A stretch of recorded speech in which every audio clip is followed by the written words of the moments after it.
I think Cinco de Mayo is different based on your age, too. Yeah, we're not getting piñatas. Oh, I would love a piñata. Excuse me. I know you would. You'd probably want wine to come out of it, though. Tiny little bottles. If Guy did it, he would want like Metamucil. ibuprofen. Ibuprofen. Yeah. This is Big Dink Energy, the pickleball podcast that's half insight, half nonsense, and all entertainment. If you love pickleball, don't take yourself too seriously and think a little trash talk makes the game better, welcome home. This is the place where life and pickleball intersect. We celebrate the chaos, call out the nonsense, and put the fun back in dysfunction. You're either in or you're out. And if you're still listening, you're in. So let's go. Big Dink Energy starts now. Oops, I did it again. And if you want to know why I'm singing that, you're going to have to go over to our socials and see Paddle Princess's hair for this episode. Now, listen up, lean in, get close, put your ear up to your speaker. If you're driving, pull over and do it. We are sponsored by Dink and Dash. You know, it's a pickleball app. It's not about stats, though. It's about people who play for the fun of it. That's you, who care more about the chaos of rec night than their duper rating. You log your games, tag your pickle pals, earn badges, stack dinks, and keep the memories you'd otherwise forget. Yeah, guess what? It's free. I said Free, free. No ads, no upsells, no weird pop-ups. If you play pickleball and you've ever said, wait, who did I play with last week? This is for you. Search Dink and Dash in the App Store or Google Play. Go get it now and connect with us. We're celebrities. Connect with us.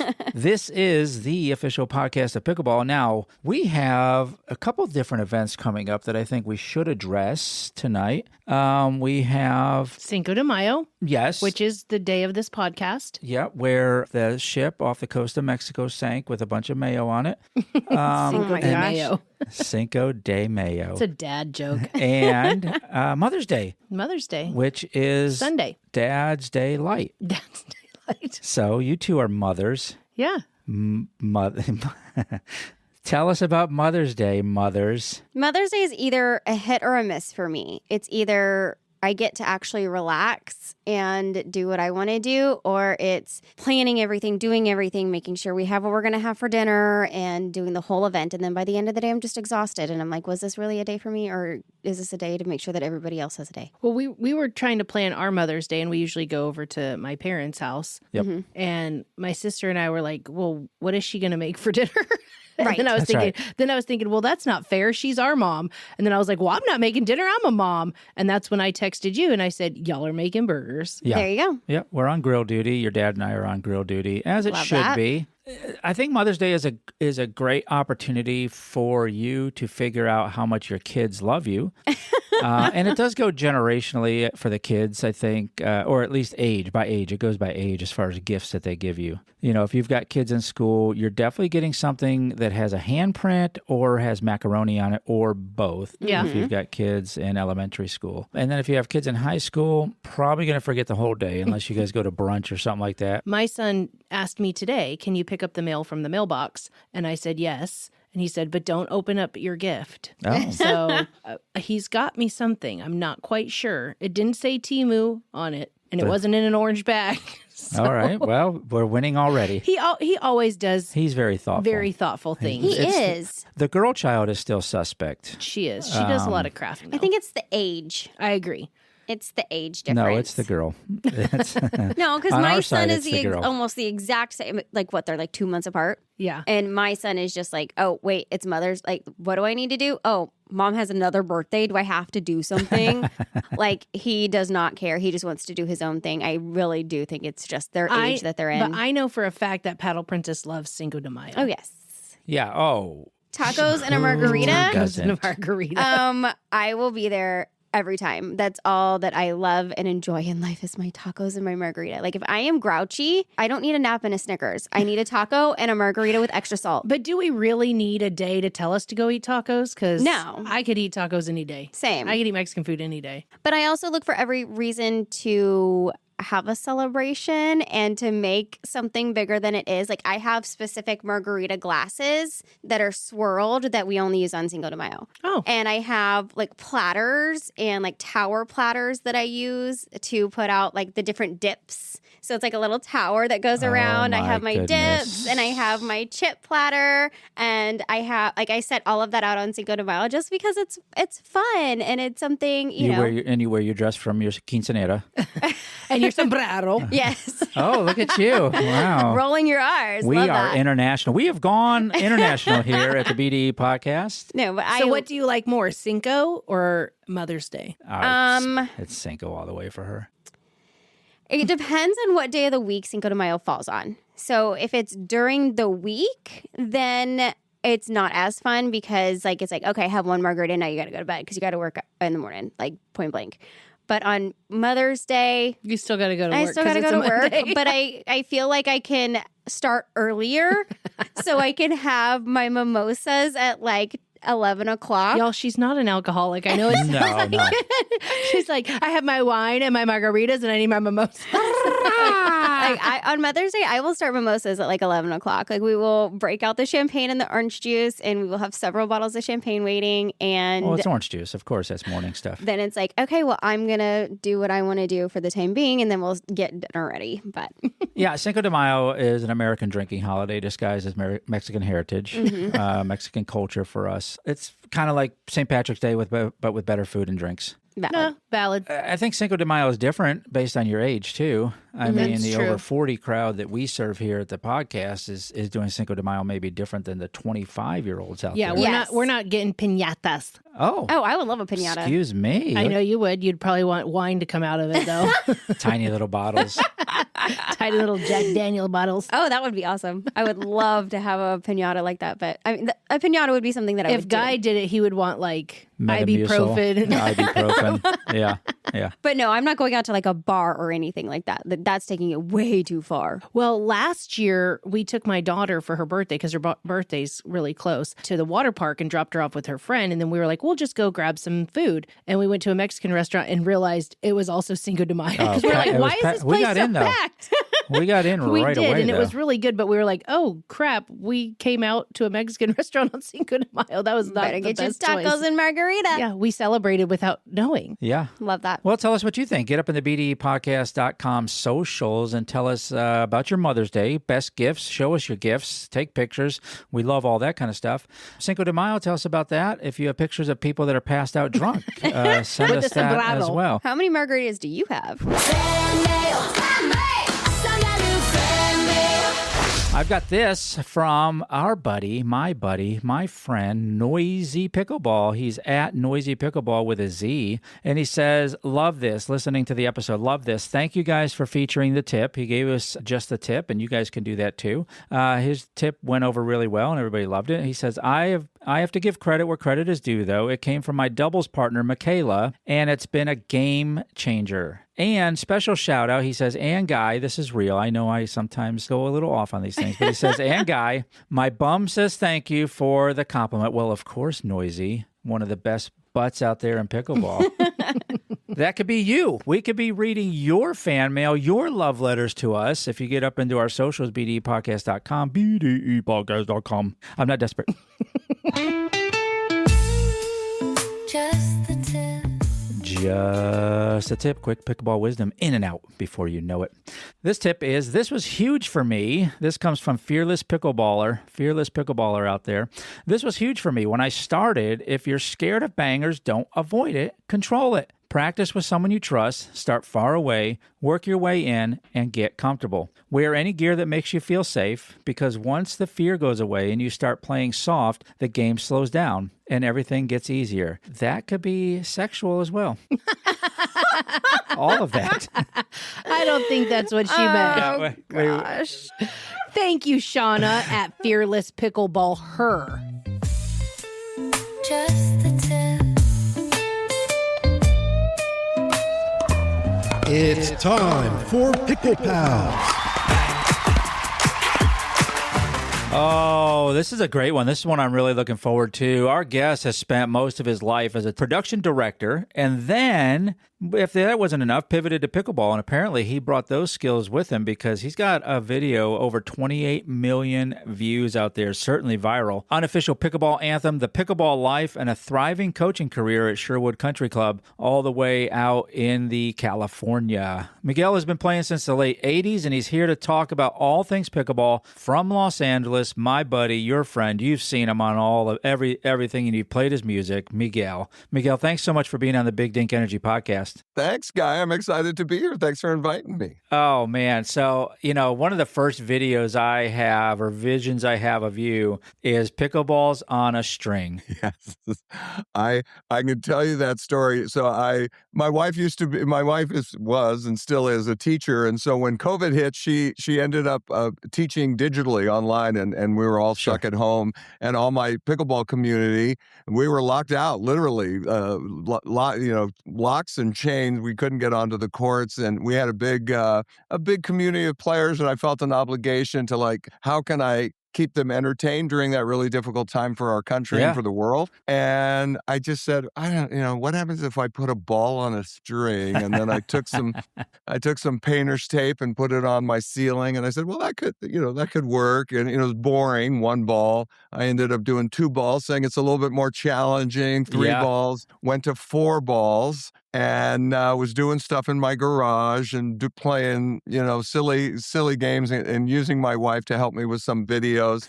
My YouTube channel, Guy, I used to do a thing where I was on the phone with Pickleball Anonymous, and we were all that's right. I used one of my students, not one of my students, one of my friends from the community as the voice of the operator, and the camera would always find me on the phone, coming out of our pantry, hitting pickleballs, going, that kind of stuff. Yes. And then anyway, 4 balls turned into standing on one of those Bosu balls. Oh my gosh, I saw it, and I barely stand up on my own 2 feet every single day. So when I saw that, I'm like, okay, is a unicycle next? Is that the next? And then somehow work a chimp or a monkey into that whole circus act you got going on as well. Well, it was such a bizarre, it just happened. I ended up doing it, and I posted it online, and it just blew up. And then it kind of became my thing. I mean, I'm a teacher, yes, and I love pickleball. Am I a great player? A lot of people would argue no, and that's okay. But I think that those videos bring joy to people, and it's more difficult than people think. It's more difficult than I thought. When people try it just on solid ground, they have trouble with four balls. And I mean, whether it's just because I've done it a lot, 4 balls on solid ground, I can get into it pretty quickly.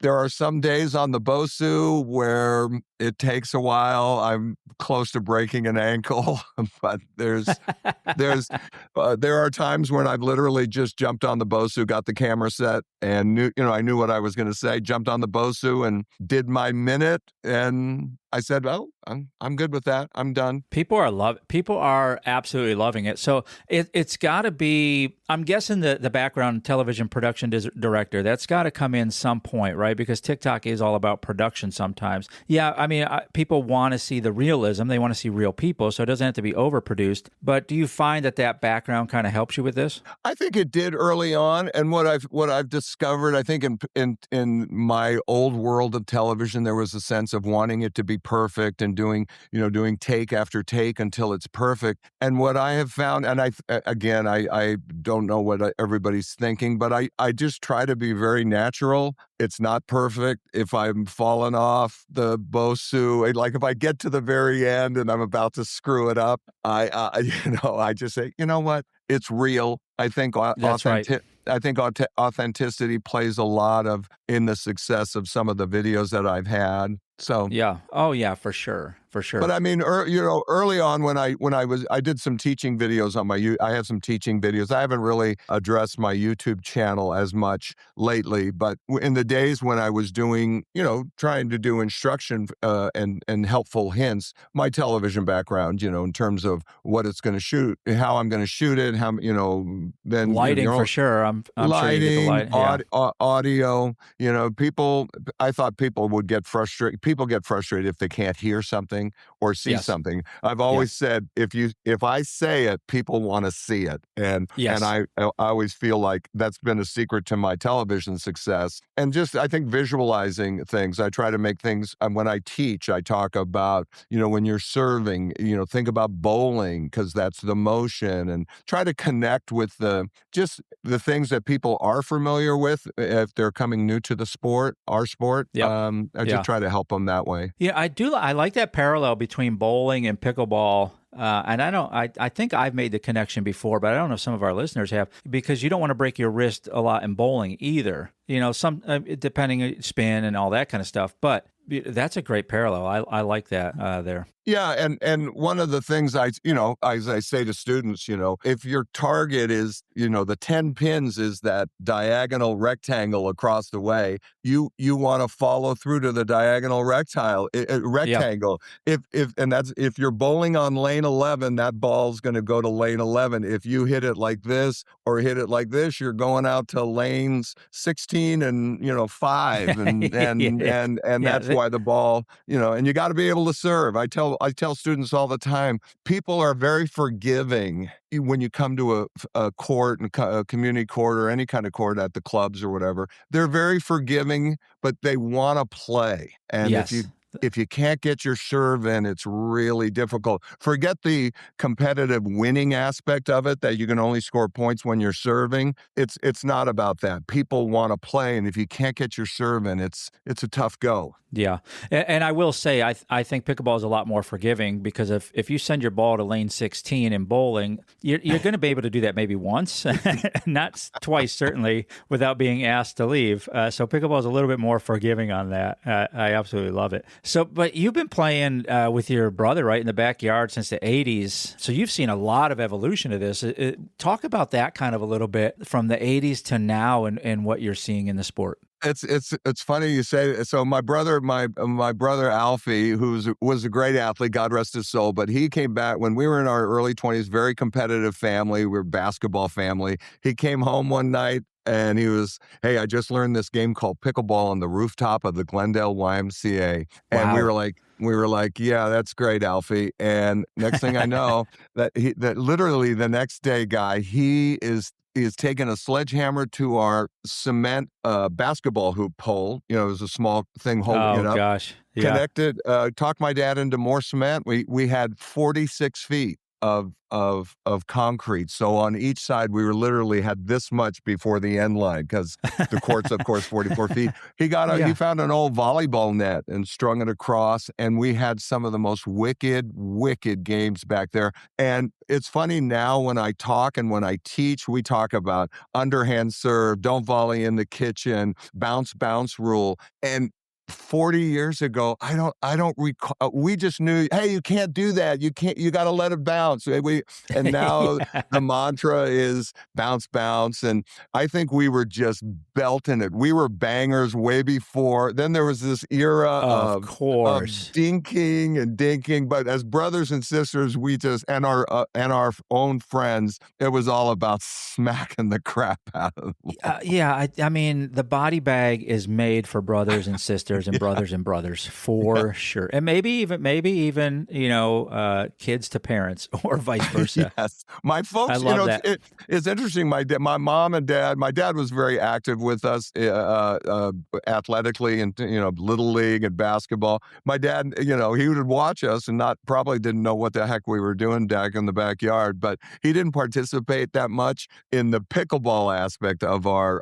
growing up. But boy, oh boy, we had a very modest home in Southern California, even though I talk about a 46-foot slab of concrete. Very modest home, and it was the happening backyard. Everybody wanted to come. And then we were lucky to have a pool, so on a hot summer day, we would play ferocious pickleball and then be able to jump in the pool. So it was quite fun. You guys were the neighborhood fun house, Capri Suns and all that kind of stuff. We kind of were. Well, listen, with 8 sisters and 2 brothers, there was always somebody to play and have friends.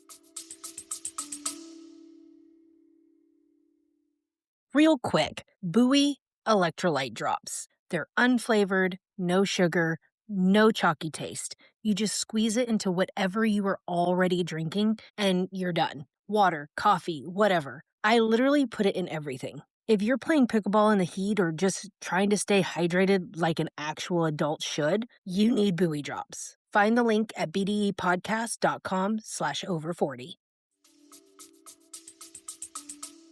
Now, you got away from it, looking at your story, you got away from it for a little bit, but then got pulled back in when your son came home from college? Yeah, the game got quiet and nobody knew about pickleball. And I used to try to get my son to play all the way through high school. Like, hey, honey, you want to go and hit in the back? He wanted to play basketball. He came home from college. He was able to put a concrete slab in our backyard. Then things changed and we didn't have that anymore, but I still had all the gear. And my son came home from college and said, hey, Dad, do you still have that pickleball stuff? We went down to local elementary school.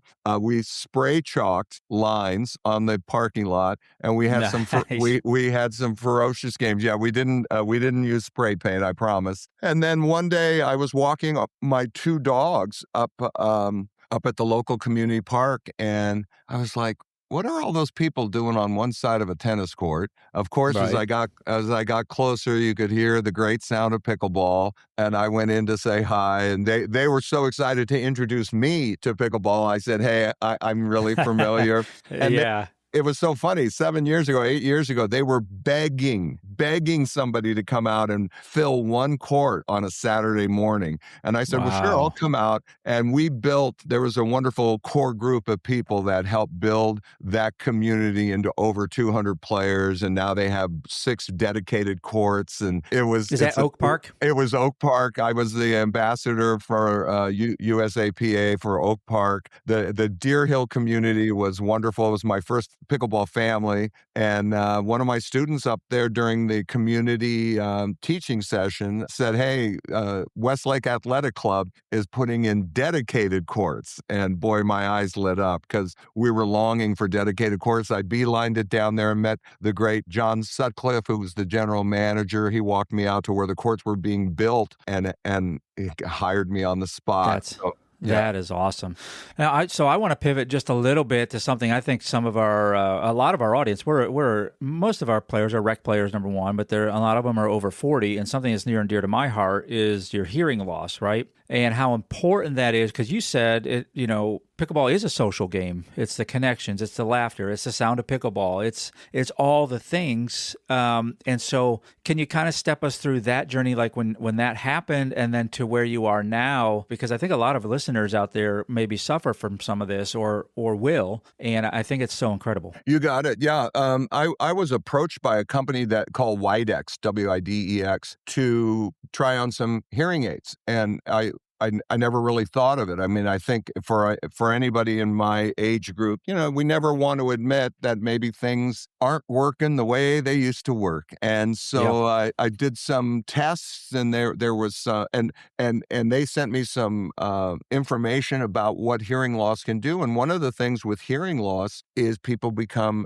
sort of antisocial and depressed because they don't want to go outside. And it really resonated with me that if I could share in that journey. I've still been blessed. There's some high pitches. When I first tried on the hearing aids, we had to make some adjustments because of the sound the ball makes on the paddle. Yes. It was really tinty. And when I first went out onto the courts, I was like, God, is this ball cracked? Because it was just making that sound. And so we were able to make some adjustments, and I was able to play like I normally play. But the idea of it's such a social sport, and I think it's the reason why we've been so popular, and especially with the older set, and the idea that people weren't going to play because of not being able to communicate as well, or fear or embarrassment or whatever it was. And so the Widex group, I have a wonderful set of hearing aids that are easy to manipulate and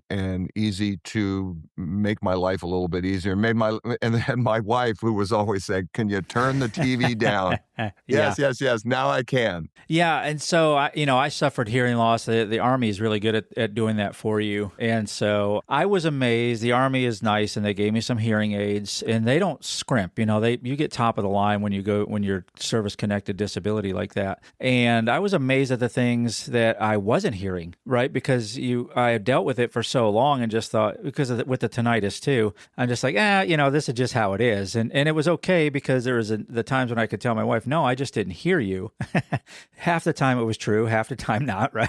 Not and right. I even asked the hearing tech, I'm like, hey, can you just take a sample of my wife's voice and make sure you tune these so I can't hear those tones? And obviously he can't do that. But I think, like you said, if people are suffering with that, there's no sort of embarrassment for getting yourself help in that, because it will bring so much more joy to your life. And like I said, I was surprised, and I'm sure you'll echo the same sentiment, the things that I wasn't hearing and I just had, lived with. There were things, just driving in my car and tapping on the steering wheel going, God, just hearing sounds around you. And what I found the most interesting is I had more people reach out to me in my local communities, like saying, I have hearing aids. I have hearing aids. I have hearing aids. Yeah.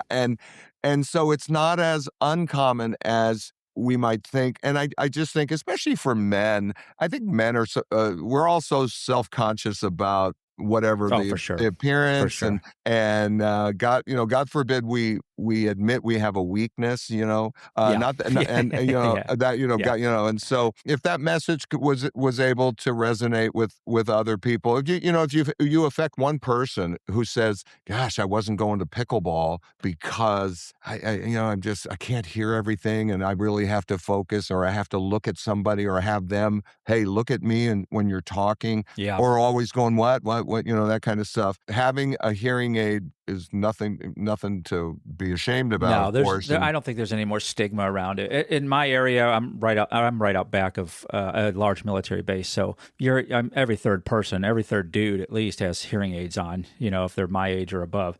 So no stigma here, and I don't think people should have a stigma about it, because you're losing so much by not just putting them on and running with it. Now I got to ask. So you've from the '80s till now, and then all the coaching you do, all the trips to Italy and everything you're seeing about pickleball, obviously there's some things where you probably think, okay, we should be doing this and less of that as a community or as a sport, because, one of the things I continuously point out is there's no reason we haven't hit the Olympics yet. But it's only because of our own selves that we haven't hit the Olympics yet. So are there any of those things where you're like, man, I wish we would keep more of this or do more of this and less of that? Well, for the pro level, what I always find difficult, and again, I worked a stint in my youth for ABC Sports, and I'm a sports guy. I did the '84 Olympics in Sarajevo and Los Angeles. So I watch sports, and when I watch sports, I little things like the score.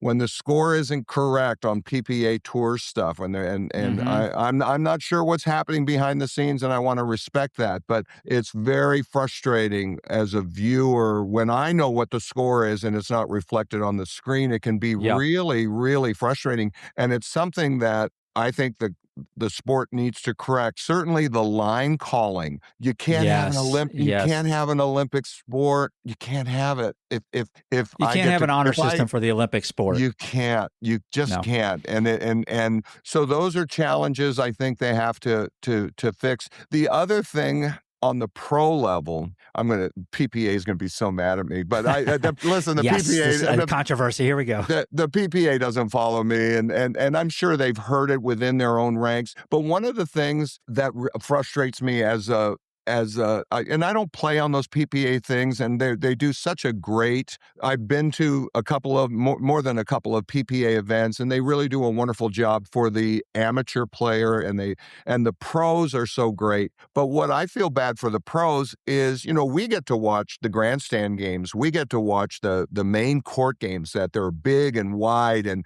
you can do ATPs and jump across and do Ernies and Berts and Ernies and all that kind of stuff. Yeah. But all of those earlier round games, they're on the courts that you and I play on, where you have 4 courts on a tennis court. Yeah.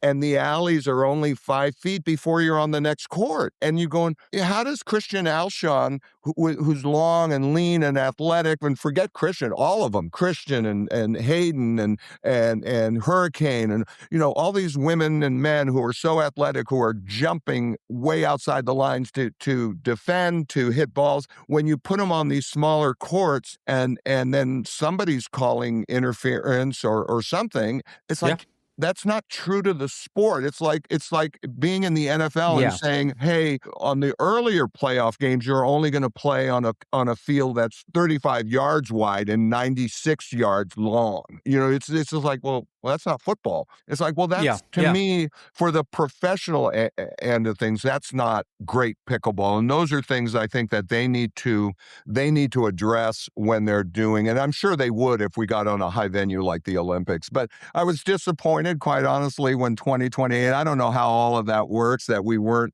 here in Los Angeles, how we weren't in the Olympics. But I hope that 2032 makes it. I mean, come on. I think there's football made it.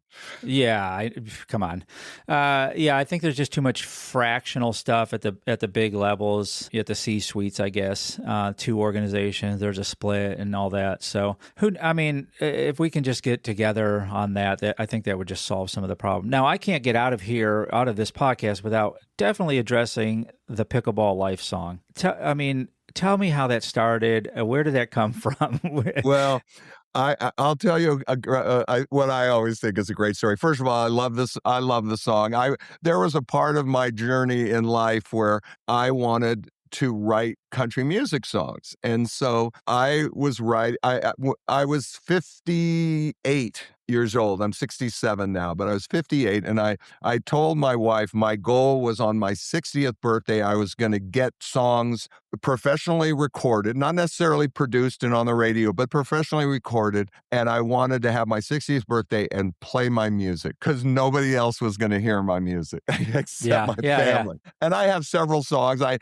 Anyway, I met a guy in Nashville who produced a song that I had a chance to perform in Nashville, by the way. It won the songwriting contest during a convention called Measure of a Man, about my dad. And anyway, during the time that pickleball was starting to grow, there was a video. An older gentleman wrote a kind of a corny song about pickleball, his grandkids and so forth. And it was a little slow, and I just said, gosh, I'm in the middle of this journey, and I said, I could so do a song that might have a little bit more of an up tempo and da-da-da-da-da. I called my friend in Nashville and I said, hey, I have this song. I said, no one's going to hear it. I said, I want to break all the rules. I want to have 2 different choruses. I want to have 3 verses, all the things that when you're trying to follow this songwriting journey, they say, verse, chorus, bridge, chorus, and you're done. I said, this is going to break. I said,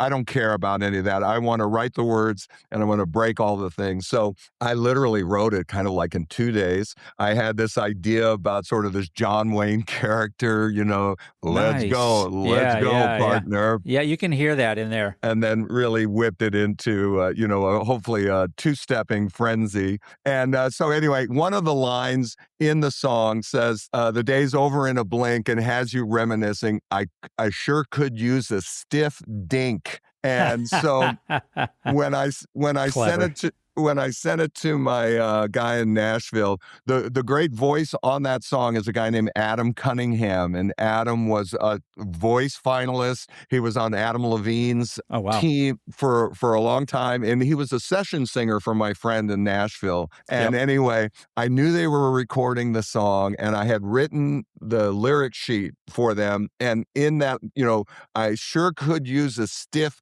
dink. I wanted to make sure that they read it properly or sang it properly. So I overemphasized stiff dink.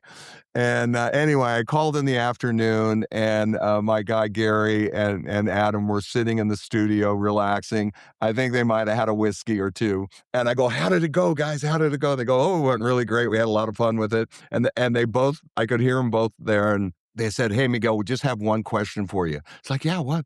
They go, "What the hell is a stiff dink?" I said, I explained we have a shot. It's called a D anyway. But yeah, and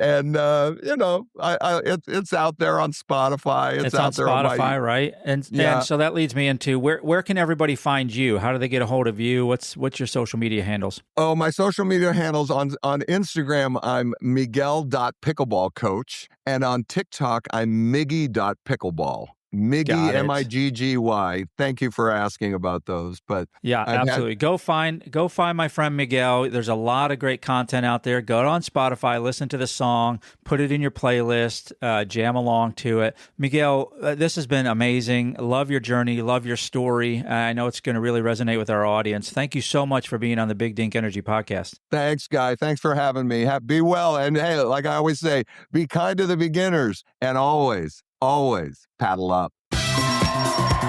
It's time for Pick Six. This is where we take one question and we each bring two answers and immediately regret agreeing to this segment. Today's Pick Six is things that moms say that also work in pickleball. Things that moms say in honor of Mother's Day that also work in pickleball. What you got? All right. Well, I have to say this like a mom. We are not doing this right now. I like it. You need to worry about yourself. Let me say it as a mom. We've got pickleball at home. I wish we did. Yeah. The other one is don't make me come over there. Valid. Like Don't make me repeat myself. And the last one, don't touch that. That's not yours. Valid. Valid. Yeah. Tell us your Pick Six, things that moms say that also work in pickleball. Tell us what you think, bdpodcast.com. News you can use. This just in for news you can use. 122 shots. What if I said that? 122 shots. I don't know. Yeah. The pros forgot how to end a point. In the men's doubles final at the Fasanara Sacramento Open, Ben Johns and Gabe Tardio survived what might be the longest rally in PPA Tour finals since tracking began. A staggering 122-shot war full of dinks, resets, lobs, and pure willpower. Dang, that's a long time. Yeah, six is long for me. Yeah, I was thinking 6, 7, Six is maybe. long for most people, just so you know. It's average. 122. They eventually edged out the win, but not before everyone watching questioned if pickleball had turned into a staring contest with paddles. It went viral because it was a more athletic showcase than what we typically see. Two pair of pros politely refusing to lose. And this is kind of like a kitchen rally that people don't see all the time. Dang. Yeah. I did not see that. I'm going to have to hit YouTube up. Yeah. And go I'm check gonna it have to out. Watch that. Is it like an hour long? For me, it probably would be. I mean, I can't even imagine that. I don't know if I have that long of attention span. I don't have that much stamina. You saw if you go to my Instagram, you see my sweaty back just from my 6 games.